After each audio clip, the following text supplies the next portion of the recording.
আসসালামু আলাইকুম। আমি টুটল ইটালি থেকে বলছি।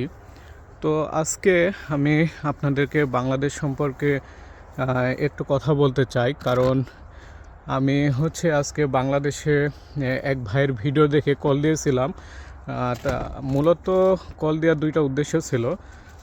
সেটা হচ্ছে যে আমি নিজেও বাংলাদেশে স্ট্রবেরি চাষ করব বলে সিদ্ধান্ত নিয়েছি। তো সেই কারণে আসলে যেহেতু এখান থেকে চারা পাঠানোটাও পসিবল না, তাই আমি চিন্তা করলাম যে আপাতত বাংলাদেশ থেকে চারা নিয়ে শুরু করব। তারপরে আমি একটা কোনো ওয়ের মাধ্যমে এখান থেকে চারা পাঠিয়ে তারপরে আমি এদেশের মতো করে চাষাবাদটা শুরু করব। তো আসলে দেখেন, বাংলাদেশে মূলত নভেম্বরে চারাটা লাগায়, কিন্তু আমরা কিন্তু সেপ্টেম্বরে। উনি আমাকে বোঝাতে আসছে যে কীভাবে স্ট্রবেরি তৈরি করতে হয়। ওনাকে আমি যতই বোঝানোর চেষ্টা করতেছি যে দেখেন, আমি তো ইউরোপে এই চাষাবাদগুলো করে থাকি অনেক আগে থেকে।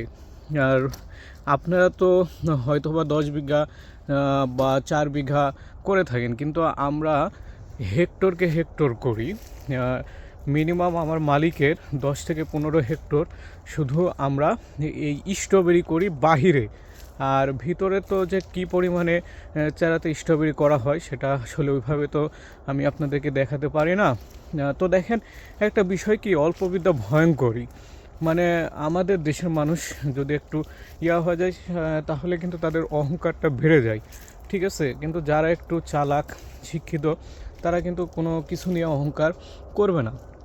তো আমি আপনাদেরকে দেখাতে চাই, দেখেন এই যে ফলন, এই যে দেখেন কত পরিমাণে স্ট্রবেরি ধরছে। এটা কি আপনি বাংলাদেশে চাইলেও ফলাতে পারবেন? এটা কিন্তু কখনো পসিবল না। এই যে দেখেন, এটা তো শুধুমাত্র একটা গাছের থেকে কতগুলো বাধা বের হয়েছে। এই যে আরেকটু ভালো করে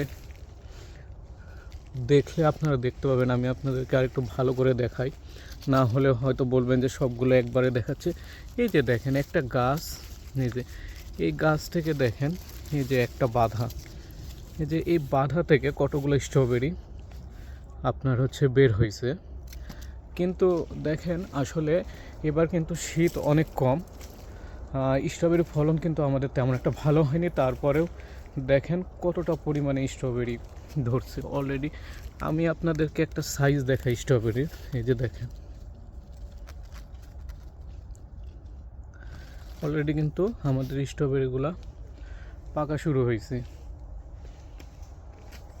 তো এই রকম ফলন আসলে বাংলাদেশে সম্ভব না, কারণ স্ট্রবেরি মূলত আপনার শীতের একটা ফল। এখানে যে পরিমাণে শীত পড়ে দেখেন, উপরে কিন্তু আমরা পুরোটা প্লাস্টিক দিয়ে দিচ্ছি, এই পরিমাণ শীত কিন্তু বাংলাদেশে পড়ে না।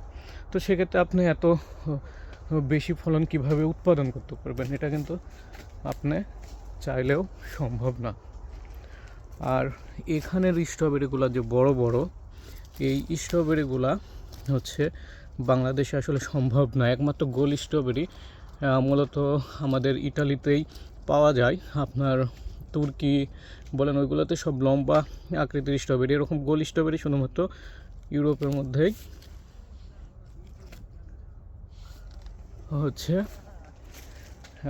পাওয়া যায়। তো দেখেন কি পরিমাণে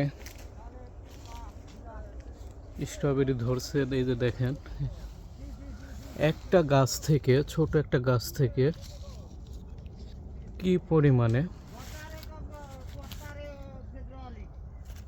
স্ট্রবেরি ধরছে দেখেন।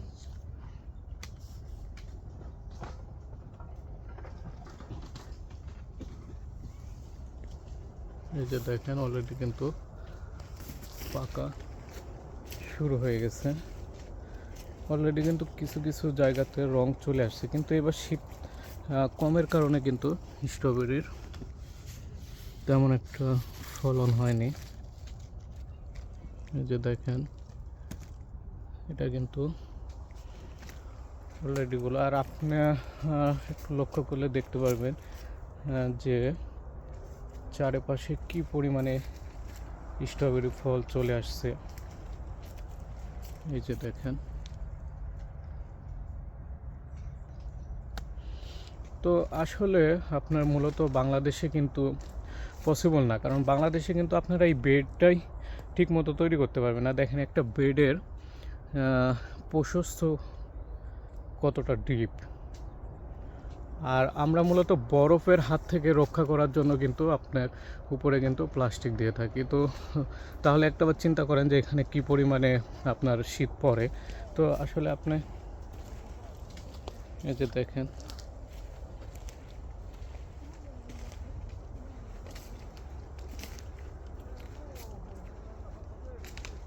তো ঠিক আছে, আজকের মতো ভিডিওটা এই পর্যন্ত।